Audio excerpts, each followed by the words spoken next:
Hi, and welcome to this episode of Herald Cafe. Today we have got a musician, and he stays in Asagao now. And I once called him the coolest Afrikaner.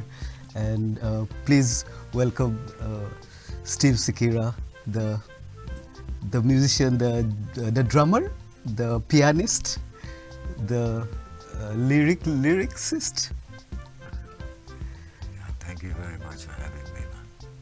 Thank you that you've got time to come. Steve, let me go straight into the musical that I really like, Jesus Christ Superstar. And you have played in that, can you please tell us some of your experience? Superstar was the brainchild of a Parsi gentleman called Alyque Padamsee. Of course. And it was the most exciting event at the time. How I got called into it, I don't really know. But suddenly I was told, my friends, Madhukar Chandra Das who played the role of Jesus, and Nandu Bende played the role of Judas. And actually the play is a lot more about Judas than it is about Jesus. But yeah, it's just another angle of looking at the story, which in fact the church quite resented at the time. I'm sure they will. Yeah, so I was already playing with Nandu in a band called The Brief Encounter.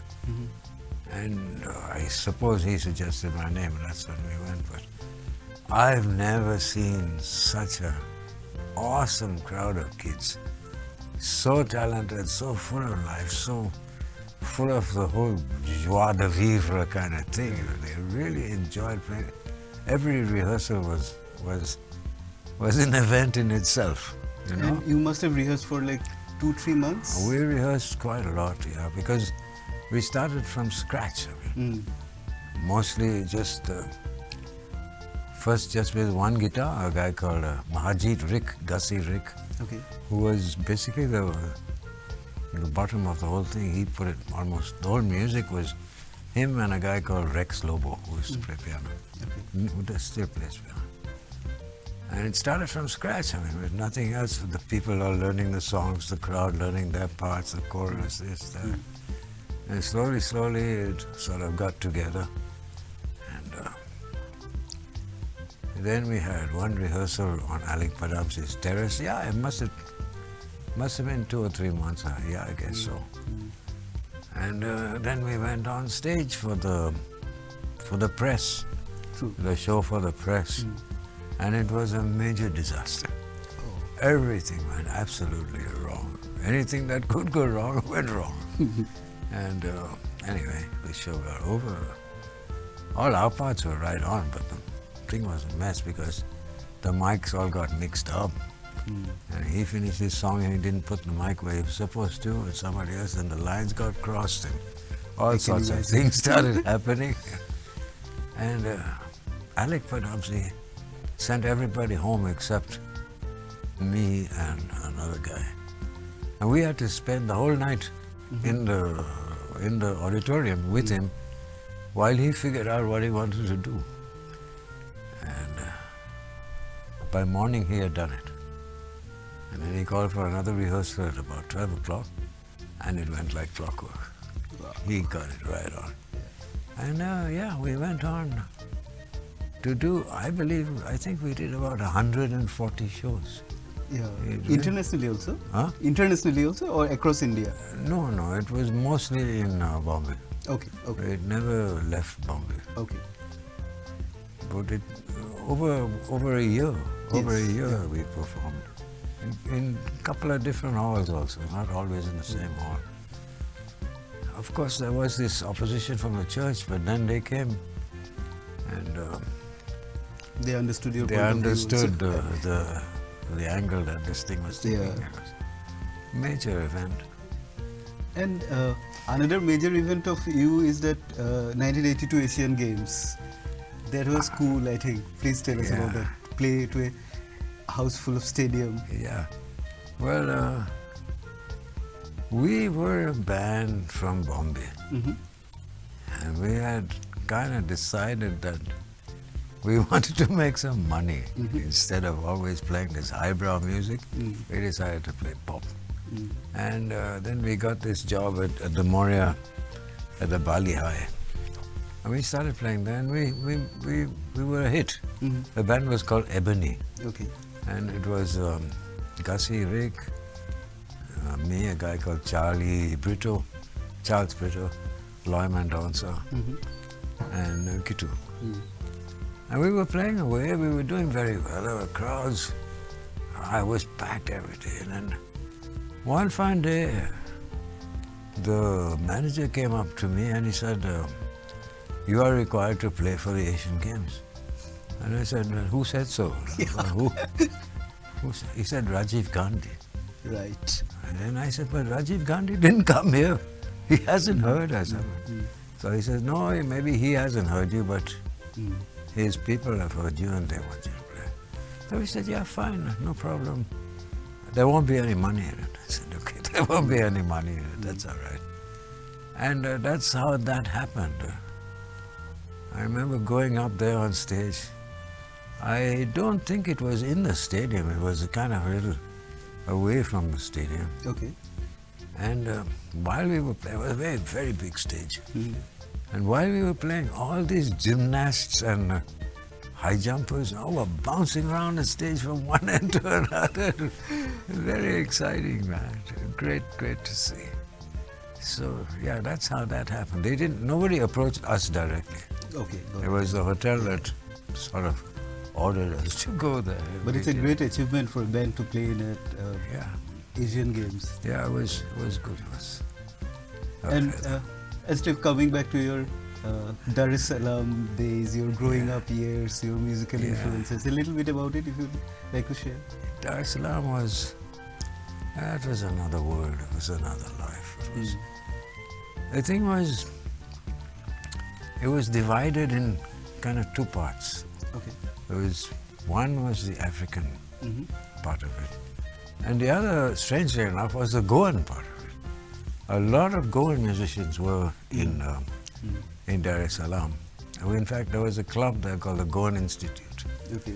And all of these Goans were part of that. And they would have hops and dances and multiple activities. There would always be a band playing. I was pretty young at that time. I wasn't playing. I must have been about 10, 8, maybe 8, 9, 10. I grew up with these, going to listen to all these bands. But on the other hand, at the same time, we had a hired help, a guy called Saidi, who used to cook. Saidi, he used to cook for us. A very exuberant fellow, who was very much in love with football and dancing and music. And he told my mom one day that he would take me for a football match. I think I was 6, 7. I was small enough for him to carry me on his shoulders. He took me for the football match at this place called Ilala Stadium. And I screamed my lungs out, cheering the teams and enjoying it. And then when the match was over, we went to this place called the Anatoglo Hall. And there was an African band playing there. And I think they were called the OK Jazz Band. Okay. I maybe don't remember. And he stuck me down. He knew I liked to play drums. I was always involved with drums. So he stuck me down below the drummer and he said, oh, you stay here, I'm going to have a good time. Which he did. He took off. He was dancing and drinking and enjoying himself. And I was completely dumbstruck by the rhythms of this African band. Because if anything, African music is rhythm. You know, it's not like Indian rhythm. It's more primal rhythm. It's earthy. It's not head. Indian rhythm is head. Got it, yeah. Logic, arithmetic, mathematics. You know. African music is none of that. It's primal, tribal. You know, your blood starts to boil up when you hear them. And so I would go as often as I could. I was too young to be allowed into the place on my own. Yes. But they pretty soon got to recognize that I was always coming and listening, so they would let me in from a side gate. And I would be always stuck near watching the drummers play. There never would be one drummer, there would be 3 or 4 drummers. One on a kit and the other on these big, huge African drums with this throbbing sound, big bass. Wow, but that was the African side of it, which a lot of Goans didn't go to. In fact, I don't think any of them went to it. And the songs that all the Goans knew were just Malaika and Jambo Bwana, which was, they were not really at all the music that the Africans really made. These were just popular. I think Malaika became popular because of Miriam Makeba. She's South African. She was not even East African. So, yeah. So the Goan side of it was, there would be dance jazz. At the time, everything was jazz. There was dance jazz. It's like what's happening in Goa today also. Dance jazz, but they don't call it dance, they call it jazz. Oh, very highbrow. It's not highbrow at all. And so I grew up listening to bands like the Jazz Swingers and the DeMello Brothers. And one of them later became my band leader. And the band that I really was crazy about was the Tony Ferns Quartet. And at the same time, I was studying piano, classical piano. My mom started me off, and my cousins all started learning piano with my mom first, and then they moved on to higher grades. So my cousin was a boy called Donald Dias, and he noticed that I was into the drumming part of it. I was also playing my classical things. I was about a couple of years behind him, so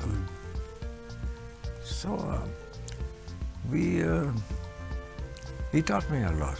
I mean, sort of the grounding of playing in a band and how to do it and things like that. Like a good elder brother. Yeah, like a good elder brother. Yeah, that's what he was. Yeah. And then he went off to Nairobi. This was all in Dar es Salaam. He went off to Nairobi to college, and a couple of years later I followed him, but not to the same college. I went to high school, Strathmore. And from there he would take me to play at places like the Swiss Grill and the Ambassador Hotel. And we would be playing, again we would be playing jazz. This time not so much dance, we were a little experimental here. But to go back to Dar es Salaam, that's what it was. Goans playing dance jazz, people enjoying themselves.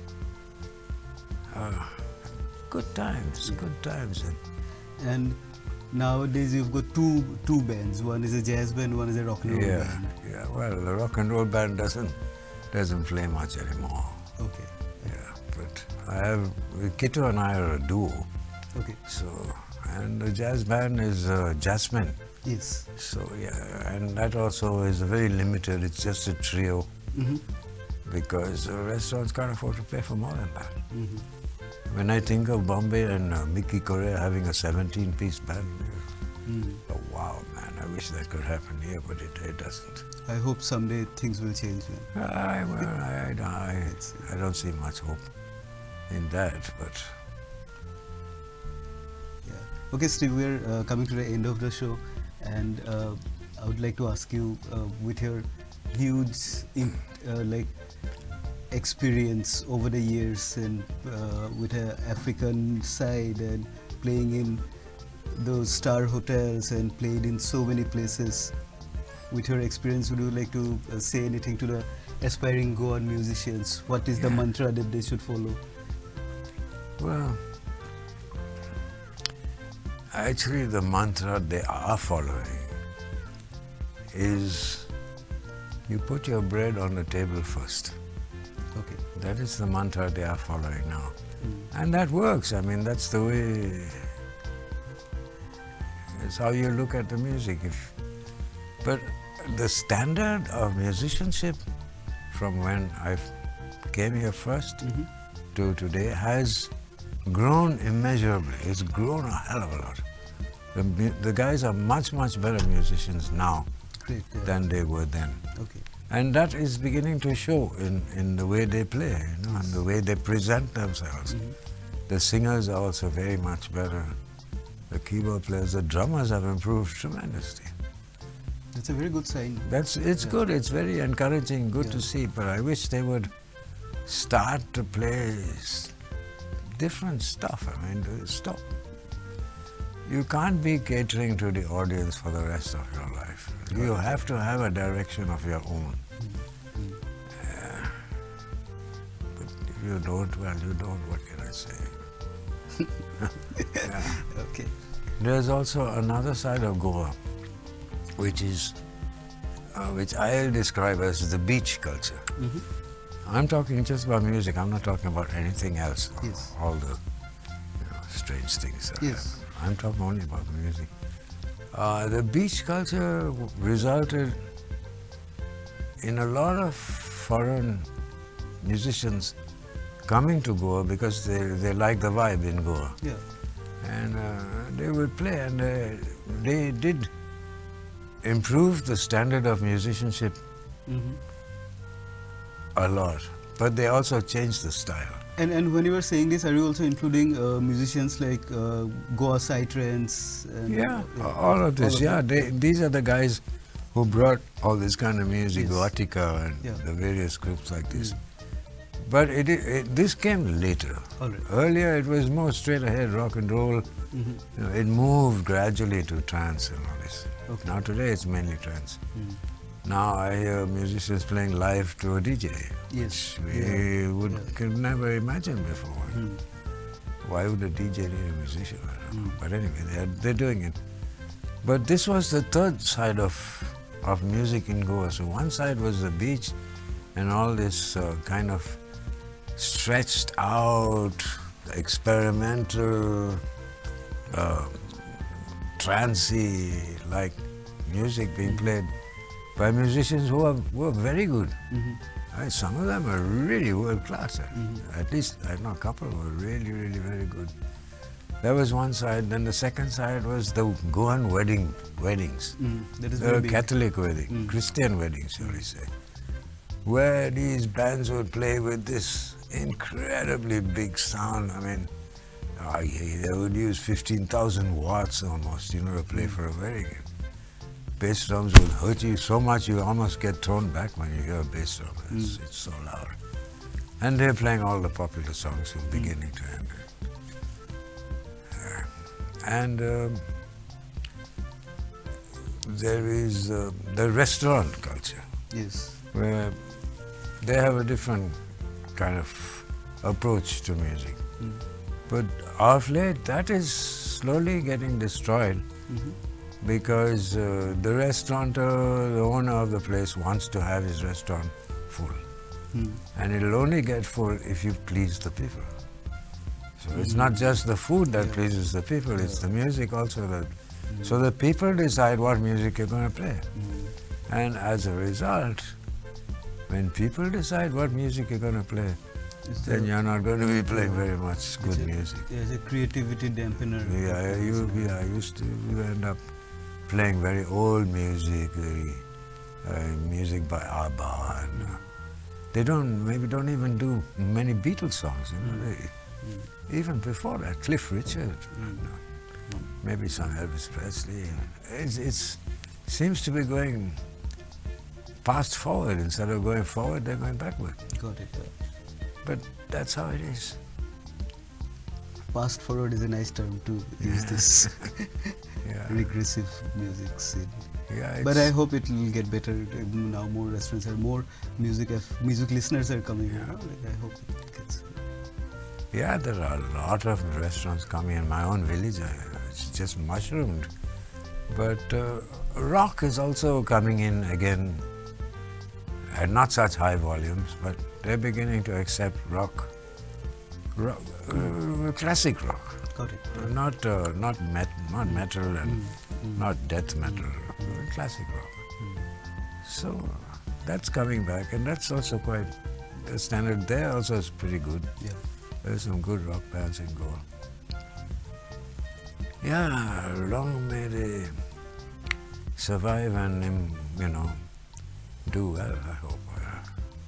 I'm just waiting for somebody to come up with their own music. That would really set the cat among the pigeons. Nice. Yeah. Thank you, Steve. Yeah. All right, you're very welcome.